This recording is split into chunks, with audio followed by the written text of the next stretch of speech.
Bonjour à tous, ici Amandine Lambert sur le podcast d'En face de toi. Avant tout, je voulais vous remercier pour tous vos commentaires, pour tous vos likes, pour tous vos encouragements par rapport au podcast, par rapport à En face de toi aussi, avant tout. C'est vrai qu'En face de toi, ça vient de mon initiative et ensuite la réalisation passe plus par Christin, mais c'est vrai qu'à la base, En face de toi, c'est vraiment un petit délire en fait que j'ai voulu créer et que j'ai voulu mettre en place. Donc franchement, de voir qu'il y a une attente derrière, de voir qu'il y a des commentaires et des réactions, c'est super cool. Donc franchement, merci beaucoup. On travaille sur d'autres conversations, sur d'autres échanges et on espère que ça va vous plaire. Donc merci beaucoup, merci d'être aussi nombreux à nous suivre et n'oubliez pas de discuter et d'échanger autour de vous. Alors en fait, comme vous le savez, donc moi je suis créatrice de vêtements. Donc créatrice de vêtements, donc on a En face de toi aussi. Et en fait, comme vous le savez, moi je travaille avec Christin. Christin qui est mon petit ami, mon mari, mon amant, le père de ma fille, enfin voilà, la personne qui partage ma vie. Et en fait, on a souvent eu des personnes qui nous ont demandé, mais comment vous faites pour travailler ensemble ? Comment vous faites pour travailler ensemble ? Où est-ce que vous trouvez la force de travailler ensemble ? Parce que c'est pas facile de travailler avec son conjoint. Où est-ce que vous trouvez la motivation ? Comment vous faites quand vous êtes en désaccord ? Comment vous faites quand vous êtes en embrouille ? Comment vous faites aussi avec votre fille pour vous organiser en termes d'emploi du temps ? Parce que au final, l'un ne peut pas garder l'enfant parce que on travaille ensemble. Donc quand on décide de travailler, c'est tous les deux qui sommes pris. On a décidé de parler de ça et de vous raconter un peu comment on fait. Comment on fait, ce qu'on traverse un peu au quotidien, nos difficultés et aussi nos réussites dans ce qu'on entreprend à deux. Christin est en train d'exporter une vidéo. Là, pour les podcasts, ce qui est super cool pour les podcasts, c'est qu'on n'a pas tout le setup à faire quand on fait la vidéo. Donc, c'est-à-dire qu'on n'a pas de make-up à faire. Franchement, là, on est en mode à la cool. Vous voyez pas comment on est habillé, mais on est en mode à la cool. Là, il est 22h, donc on est dans notre salon. Notre fille, elle dort. On est en mode chill, on est en mode thé, on est en mode cochonnerie sur le canapé. Enfin, voilà, quoi. On est vraiment en mode chill. Et ça, c'est hyper agréable parce que, voilà, quoi. On a envie de faire un épisode, on a envie de faire un podcast. Et bim, bim, Christin, il branche tout le matos. Et puis, tout le matos. Il branche le matos et puis, c'est parti, let's go, quoi. C'est parti mon kiki, c'est parti mon coco, c'est parti ma cocotte. Yeah. Je pensais pas que t'allais dire ça. Écoute, tout le temps je t'entends dire ça, donc c'est rentré quoi. C'est vrai. Comment ça ouais, ça va et toi ? Super bien. Comme je l'ai dit dans l'intro, en fait, je voulais qu'on aborde un peu le fait que l'on travaille, comment on fait comment on fait en tant que couple pour travailler ensemble. Comment ça se passe ? Déjà, première question, comment on en est venu à travailler ensemble ? Je pense que ça s'est fait assez naturel dès notre première soirée. Déjà, quand on s'est rencontrés, c'était dans une projection. Mm-hmm. Non, c'était dans une projection exposition, c'était dans un événement. Dans une expo, ouais, dans un événement. Ouais. Donc, quand j'ai eu le temps de parler avec toi, on a tout de suite parlé de nos projets. Mm-hmm. Tu as tout de suite vu que j'étais photographe, que je faisais la vidéo. Et je me rappelle, à l'époque, tu avais l'idée, à peu près une idée de ta marque, mais tu n'avais pas vraiment produit des pièces. Tu avais fait des petits samples quand même de ton côté. C'est ça. Yes. Donc, naturellement, déjà pour moi, je travaille déjà avec... j'ai aidé déjà certaines marques à se développer, que ce soit en termes de photos, vidéos. Donc, quand tu m'as parlé de ton projet, et quand on est arrivé quelques années, presque un an après, quand on est arrivé à vivre ensemble, en fait, c'était naturel pour moi de mettre mes compétences mes compétences pour faire fleurir ton projet, quoi. Parce que on en parlait, je voyais que ça tenait à cœur. Moi aussi, ça me faisait plaisir de contribuer, de ramener ma pierre à l'édifice. Mais est-ce que tu penses pas que c'était comme une espèce d'obligation, en fait, du fait que tu sois photographe et que moi je sois une créatrice de vêtements, que forcément j'ai besoin de visuel et que j'ai besoin de contenu. Ouais. Mon mec il est photographe, je vais lui demander est-ce que tu aurais pu refuser déjà? J'ai envie de te dire, j'avais pas trop le choix, hein. D'accord, c'était après je t'ai pas forcé, hein, enfin. Non, mais je sais, mais après tu m'as pas forcé, mais j'ai envie de te dire, demain si tu veux je sais pas moi, agrandir tes chaussures et que ta femme elle a une machine de cordonnerie professionnelle chez elle, c'est un peu normal que ta femme te porte. Oui, c'est normal, mais c'est pas une obligation, je veux dire, en fait. Non, c'est pas une obligation, mais c'est pour ça que j'ai dit t'as pas trop le choix, parce que ce que l'autre recherche, toi tu peux le donner. Et encore, si tu comprends bien, parce qu'il y a deux fois, il y a des couples qui, par exemple, ta femme c'est une actrice, toi tu bricoles un peu, tu fais un peu des photos, tu vas pas faire un film avec elle parce que t'es pas pro, tu vois. Ouais. Mais pour mon cas, c'était différent, tu vois. C'était vraiment ma profession, j'étais vraiment dedans et ma vision des choses correspondait vraiment à ce que toi tu recherchais. Donc après, naturellement, c'est arrivé. Après, quand j'ai dit j'avais pas trop le choix, c'est que j'avais pas vraiment le choix, quoi, de dire non, parce que je sais que ça allait te faire chier aussi. En fait, c'est pas que ça... en fait, moi déjà, si tu te rappelles, si tu te souviens, c'est vrai que moi, déjà quand on s'est rencontrés, vu que j'étais vraiment dans les prémices de ma marque et que je savais pas trop où aller, c'est vrai que je t'en ai parlé, mais je t'en ai parlé en mode, voilà, tu vois, je t'en ai parlé, mais vite fait, tu vois, j'étais pas vraiment... j'étais pas, comment dirais-je, j'étais dans la recherche de faire des visuels et tout, mais j'étais pas encore vraiment sûre de ce que je voulais. Et en fait, moi, ça me gênait. Bon, maintenant, ça me gêne plus parce que t'as quand même un très gros pied dans ma marque et tu fais quand même partie intégrante de la marque, sachant qu'on a travaillé sur une collection ensemble, on a collaboré et tout. Mais concernant les visuels, c'est vrai que moi, au début, j'étais un peu... j'avais un peu de mal à te demander parce qu'en fait, je me disais, mais ouais, peut-être qu'il va croire que je me sers de lui, peut-être qu'il va croire que... voilà, parce que bon, on va pas se le cacher, je te paye pas, hein.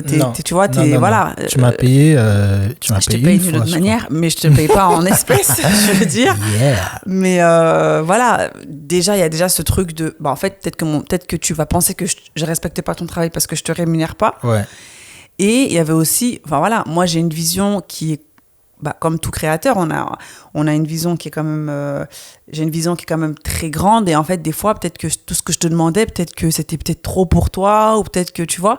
Et c'est vrai que au début j'avais du mal, tu vois, à te demander des choses, et aussi mais aussi, j'ai envie de te dire, c'est parce qu'au début tu savais pas exactement ce que tu allais faire de ta marque, c'est ça, ou ce que ta marque allait devenir. C'est ça. Je pense que si j'étais rencontré en plein dedans, je pense qu'on allait avoir peut-être, je dirais pas qu'on allait moins travailler ensemble, mais le fait que ton système, ta marque ne s'était pas mis en place déjà, et que la roue roulait, je pense que tu avais aussi déjà besoin d'en parler à une personne. Et vu que en vivant ensemble, comme j'ai dit, on n'avait pas trop le choix, parce que voilà, je te vois tous les jours, tu regardes tu dessines des trucs, tu regardes des inspi, tu coupes des tissus, et que moi je suis là, j'ai du matos pro, of course je veux te proposer ma main. Mais après, si tu te rappelles, au tout début, je sais que tu étais comme une ouf, mais je te disais, au fait, je voulais pas que ça devienne une dépendance pour toi. J'arrivais beaucoup de fois de te le dire, mais je pense que tu avais du mal à comprendre ça. J'avais mal pris. Tu l'avais très mal pris. Mais en fait, moi, ce que j'ai arrivé à te faire comprendre, c'est que le fait que je sois le photographe ou le créateur du contenu exclusif de ta marque, et qu'on soit ensemble, ça va un peu créer une histoire de dépendance. Et ça veut dire que si on a des conflits dans notre couple, et que si je suis le seul qui peut shooter ou qui peut comprendre tes visuels, bah toi, ça te pénalise. Bien sûr. Parce qu'il faut se le dire, oui, on partage une vie en couple, mais on a aussi notre vie. Mais je sais que toi, tu l'as pris vraiment comme... tu l'as très mal pris la première fois, j'ai été les ramener encore une deuxième fois. Et je pense que bah, avec le temps, je ne sais pas comment tu l'as pris, toi. J'aimerais bien savoir, on n'a pas vraiment parlé de ça. Bah, c'est vrai, on n'a pas vraiment parlé de ça. Moi, en fait, je l'ai vraiment pris comme en mode, bah, écoute, voilà, je t'aide sur ce premier coup, enfin, je t'aide sur ce premier shoot ou je t'aide sur ce second shoot, mais enfin voilà, je serai pas toujours là et en fait, il faudra pas toujours compter sur moi en mode, enfin voilà quoi, j'ai aussi envie de faire autre chose, tu vois, ce que je comprenais, mais ce que je comprenais pas non plus parce qu'en fait, je voulais pas que tu sois mon photographe exclusif, mais c'est vrai que au départ, bah, vu qu'on était dans le commencement, enfin vu que j'étais dans le commencement de ma marque et que t'étais le seul à qui voilà je parlais de mes idées et de ma DA et machin, bah, en fait t'étais le seul à comprendre pour moi. Et quand tu me disais qu'effectivement il fallait pas que je sois dépendante de toi, et ben moi c'est vrai que je l'ai vraiment pris comme comme si je te larguais. Oui, voilà, en mode, allez, je t'aide une fois, deux fois, mais après, basta, quoi, tu vois, démerde-toi. Et moi, c'est vraiment comme ça que je l'ai pris. Du coup, bah, c'est vrai que après, je te demandais plus trop. Enfin, après, T'étais grave rentré dans la défensive, je me rappelle. Bien sûr. Mais vraiment, limite, quand tu allais acheter des tissus, tu voulais bah, même je t'intégrais plus, hein, parce que après, d'un autre côté, je l'avais compris aussi, mais justement, après, j'essayais, ce que tu m'avais dit, tu vois, j'essayais de le mettre en pratique, mais peut-être que je l'ai mal mis en pratique, parce qu'au final, bah, voilà, toi, tu l'as pris d'une manière très violente pour le coup, parce que c'est vrai que je t'intégrais plus dans la marque. Et après, bah, petit à petit, les choses se sont calmées. Et après, voilà, on a pu en discuter un peu partiellement et on a pu retravailler ensemble. Mais c'est vrai que ouais, de cette dépendance qu'on a quand on travaille ensemble en tant que couple, elle est là, elle existe, elle est réelle. Et c'est vrai que de faire la part des choses, c'est pas facile. C'est très compliqué. Et c'est pour ça même que tu vois, ce sujet, pour moi, il était, je dirais pas important, je pense que tous les sujets, c'est important, mais c'est vraiment ça. Est-ce que tu penses vraiment, que je te posais la question, est-ce que tu penses que c'est possible aujourd'hui, de travailler en tant que couple? Bah oui, c'est possible, mais est-ce que tu penses que c'est une bonne idée aujourd'hui de faire des projets avec son partenaire? Surtout quand on est vraiment déjà dans le pic de sa croissance, quoi. Moi, je pense oui, parce que franchement, ça dépend. Franchement, en fait, ça dépend. En fait, je pense qu'il y a deux cas de figure. Tu peux démarrer ton business et démarrer avec ton ou ta partenaire. Et à un moment donné, quand tu commences à blow up, et ben, dire à ta partenaire, bah, écoute, je vais voir ailleurs et je vais voir d'autres partenaires. Comme tu peux commencer seul. Et quand tu arrives au pic de ta croissance, et ben dire à ton partenaire, écoute, là, j'aimerais bien qu'on travaille ensemble et que vous travaillez ensemble et que ça blow ensemble et que voilà. Je pense qu'il y a deux cas de figure. Moi, pour ma part, et pour prendre notre exemple, je pense qu'il est possible de travailler en couple. C'est dur. Il y a des moments où c'est dur parce que ton partenaire, il va te demander des choses... Peut-être que vu que c'est ton partenaire, il va te demander beaucoup plus de choses qu'il aurait demandé à une autre personne. Parce que après, c'est peut-être la manière qu'on le prend. Non, c'est pas la manière dont on le prend, c'est la disponibilité. En fait, vu que, par exemple... Dans notre cas. Pour ton projet La France Cachée, par exemple. Pour ton projet La France Cachée, donc moi, vu que j'étais la directrice de casting, j'avais des tâches. Voilà, mais c'est vrai que le fait que je sois ta femme, la directrice de casting, ben en fait on coupait quand même court, tu vois, à toute la partie technique, à toute la partie quand en fait on a organisé, tu vois, tout le casting, il y avait des moments où c'est bon, stop, on n'en parlait plus, tu vois. Mais c'est vrai que moi je sais que tu m'en demandais beaucoup. Parce que j'étais tout le temps aussi là avec toi. Et c'est vrai qu'avec d'autres personnes, vu qu'elles n'étaient pas là avec toi H24, tu pouvais peut-être pas leur demander autant, en fait. Tu vois ? Donc, je pense que Je pense que c'est possible. Vraiment, je pense que c'est possible. Après, je pense qu'il faut vraiment bien connaître son partenaire aussi, bien discuter aussi. Et voilà. Et après c'est possible, c'est pas. Ouais, je pense que dans les. Toi, tu penses que c'est pas possible? Non, non, non. Non, moi je pense que c'est possible. Mais moi, ce qui m'intéresse, c'est de vraiment que tu me dises quels peuvent être les désavantages et les avantages. Après, tu m'as donné ton avis. Alors moi, franchement, je pense que l'avantage premier, c'est que tu es la personne avec laquelle je partage ma vie. Donc, en fait, tu me connais. Et en fait, tu connais ma vision, tu me connais. En fait, avec la personne avec laquelle tu partages ta vie, je pense, en tout cas pour ma part, que tu es vrai à 100%. Donc, en fait, cette personne-là, elle te connaît vraiment, en fait. Et après, c'est ça aussi qui est un peu... Donc, c'est un avantage comme ça peut être un inconvénient. Et je peux en parler. Parce que la personne qui te connaît, quand tu vas lui demander un conseil, par exemple, et son feedback, en fait, tu vas le prendre tellement personnellement. C'est ça, en fait, c'est ça la difficulté, en fait. Oui, c'est une difficulté. Après, comme dans tout, il y a des difficultés, tu vois. Mais je pense que l'avantage, c'est ça, c'est que la personne, elle te connaît. Bon, logiquement, la personne qui partage ta vie, elle n'est pas censée te faire un coup de pute.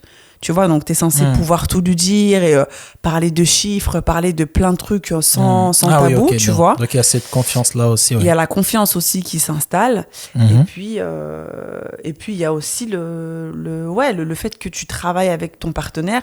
Et le jour où toi, t'en peux plus, le jour où tu es fatigué, en fait, tu peux lui refiler le bébé les yeux fermés, quoi.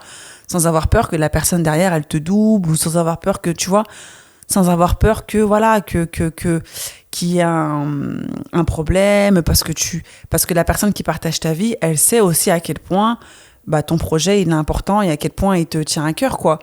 Tu vois, après, l'inconvénient principal, je pense que c'est le fait qu'on soit deux personnes et qu'on ait des fois des désaccords et que des fois quand on s'embrouille, une embrouille s'installe, au final, une embrouille s'installe, ça s'installe aussi dans le cadre professionnel et dans le cadre de notre projet. Donc, du coup, le projet, il reste en stand-by le temps que l'embrouille, tu vois.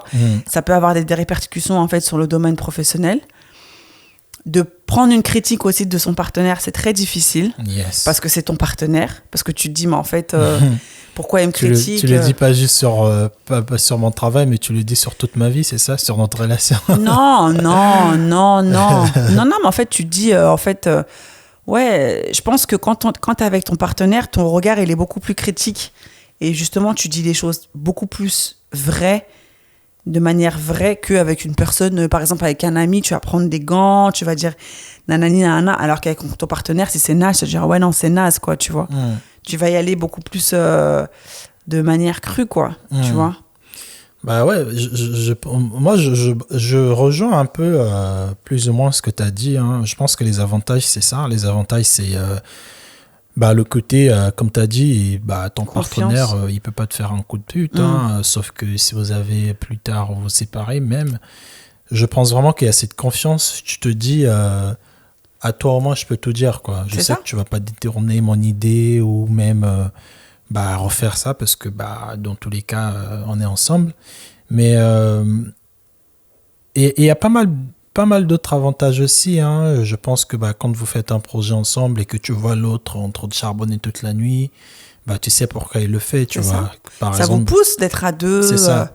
C'est que par exemple, quand tu faisais tes masques, il y avait beaucoup de masques. Je savais que si par exemple ma tâche à la maison c'était à 50%, à 25%, il fallait que j'en fasse plus pour que je te donne aussi de l'espace toi pour faire tes trucs. Parce que je comprends l'importance, l'urgence, l'enjeu dans ces choix-là. Mais ça peut être aussi très, très frustrant parce que déjà, le côté de je veux te dire la même chose, par exemple, je vais te dire non, prends pas le jaune, prends le vert. Tu vas dire ouais, mais pourquoi tu dis ça? Une autre personne va dire exactement la même chose. Et au fait, en tant que personne, de voir de voir ça, au fait, tu te remets aussi des questions. Je pense que ça te renferme aussi. T'as plus envie de donner ton avis parce que il va être soit mal pris Et quand tu vas voir que l'autre personne a dit la même chose, bah, en fait, tu te dis, bah, en fait, je perds mon temps pour rien. Ça peut être aussi une frustration. Et l'une des grosses frustrations, c'est ce que tu as dit sur le fait que quand vous êtes en embrouille, tu sais pas combien de temps l'embrouille va prendre. C'est ça. Et surtout, ça dépend de quelle embrouille, tu vois. Ça peut être une petite embrouille, mais quand c'est une grosse embrouille, et toi, demain, c'est ton deadline, par exemple, il faut que tu délivres un dossier de presse et c'est ton mec qui devrait te le designer, bah en fait, t'es dans la merde, quoi. Tu vois. Il y a cette dépendance de toute façon, oui, la dépendance, elle se crée non, mais automatiquement. De ouf. C'est pour ça que moi, vraiment, mon secret, ce que, bah, je pense que tu l'as compris, hein. Aujourd'hui, tu as travaillé avec d'autres créateurs de contenu, photographes, vidéastes. Bah, moi, c'est vraiment ça, en fait, de ne pas dépendre d'une personne, quoi. Tu vois, moi, je l'ai compris très tôt dans ma profession, mais après, c'est aussi dû à des relations précédentes. J'ai vraiment compris ce truc de me dire que je veux pas être...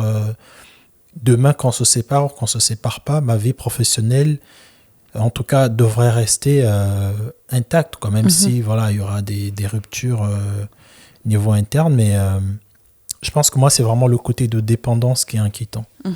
Mais sinon, je pense qu'il y a beaucoup plus d'avantages parce qu'aujourd'hui, la pire des choses qui peut t'arriver dans ton processus de créativité, c'est qu'un pote te vole ton idée. Ou des fois, il ne va pas te voler ton idée, ou des fois, il va juste se sentir aussi influencé par ce que tu fais. Il va se dire, ah tiens, bah, par exemple, elle fait des meubles verts, bah, moi j'aime bien le bleu, quoi. Elle va pas se dire que bah, en fait, ce que tu refais, c'est ce que ta copine fait. Et c'est ça aussi, il y a cette influence, parce que si tu traînes avec une personne tous les jours qui dessine des patrons de t-shirts, bah, jamais tu vas te dire, je vais dessiner des pantalons. Tu vas essayer de faire des t-shirts aussi un peu. Donc ça peut être un peu le côté, bah, l'avantage du coup de travailler avec son partenaire, parce que bah, tu peux montrer tous tes trucs, tu peux même montrer où tu l'avais volé, tu t'es inspiré de qui, tu te mets vraiment à tu nu, sais quoi. qu'il va pas te torcher, quoi. Donc voilà, je pense que il y a beaucoup plus d'avantages, mais le petit pourcentage de frustration peut faire aussi, ça peut mal faire tourner les choses. Donc, ce que l'on peut retenir de cette conversation, en tout cas pour ma part, c'est que de travailler avec son partenaire, moi je pense que c'est possible. La preuve en est, parce qu'on travaille ensemble depuis qu'on est ensemble, sur différents projets. Et à chaque fois, bah, grâce à Dieu, ça aboutit. À chaque fois, on rebondit, on a des autres idées, on fait autre chose. Donc moi, je pense que c'est possible. Après, bah, il faut aussi connaître la personne avec laquelle tu fais les choses. Et même si à un moment donné, bah, on décide chacun de prendre notre vie, voilà, de travailler avec d'autres personnes, c'est pas mal. Je pense que c'est bien aussi comme tu as dit, de ne pas avoir cette dépendance et d'aller voir un peu ce qui se passe ailleurs et de se confronter aussi, comment dirais-je, aux propositions des autres et au travail des autres. Je pense que c'est bien. Donc moi, je pense que le travail en couple, ça peut être bénéfique. Ça a des avantages, comme ça a des inconvénients. Donc, il faut le faire pour savoir ce que ça vaut. Et en tout cas, moi, j'ai pas de regrets et j'ai pas de. Enfin, moi, franchement, de base, comment dirais-je, bah, j'aurais jamais cru ni même pensé qu'on aurait pu travailler ensemble sur autant de projets. Ah, ok. Tu vois, bah ouais, enfin. Sur la marque encore, bon bah voilà, oui, parce que, comment dirais-je, c'est une évidence en fait, tu vois. Enfin, comme tu as dit, tu es photographe, je suis une créatrice de vêtements. Mais après, tu vois, sur La France cachée, bah tu vois, j'aurais jamais cru qu'on aurait encore travaillé ensemble. Et ben là, En face de toi, bah pareil, quoi. Donc, Yeah. Non, bah, je pense aussi la même chose. Je pense que c'est possible de travailler ensemble. Après, comme j'ai dit, je pense que le plus important, c'est de vraiment être indépendant dans son processus de création de contenu, de ne pas dépendre en fait de son partenaire ou même de son ami, hein, on a vu ça aussi, hein, de vraiment en fait se dire que j'ai une vision et je peux l'adapter à n'importe quel créateur Comme ça, quand l'autre tombe, tu continues toujours, quoi. Donc c'est possible. Surtout, dites-vous qu'il ne faut pas trop mettre la pression aussi à vos partenaires. C'est pas parce que tu as une partenaire qui est écrivaine, qui est directrice ou qui est je sais pas quoi, qu'elle est obligée de faire ta comptabilité ou elle est obligée de rédiger quoi que ce soit. Ça doit se faire naturellement. Il faut communiquer aussi et s'adapter, tout simplement. Ok.